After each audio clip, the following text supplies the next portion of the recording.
Gold అంటే అందరికీ ఇష్టమే. కానీ ఇప్పుడున్న గోల్డ్ రేట్ పెరుగుతున్న తీరుకు కొనడానికి ఎవరూ ముందుకు రావట్లేదు.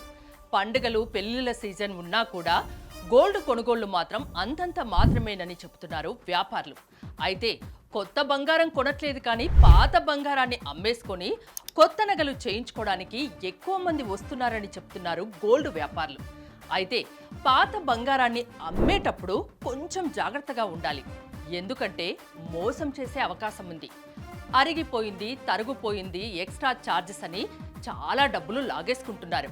కాబట్టి నమ్మకమైన బయ్యరైన శర్మ గోల్డ్ కంపెనీ వాళ్ళకి మాత్రమే మీ పాత బంగారాన్ని అమ్ముకోండి. మీ కళ్ళ ముందే తూకం వేసి ₹1 నష్టం లేకుండా ఆ రోజు ఆన్లైన్ ధర ఎంతుంటే అంతకే కొనుగోలు చేస్తారు. అసలైన ధరని చెల్లిస్తారు. మీ పాత బంగారాన్ని అమ్ముకోవాలంటే శర్మ గోల్డ్ కంపెనీ వారి నెంబర్కి కాల్ చేయండి.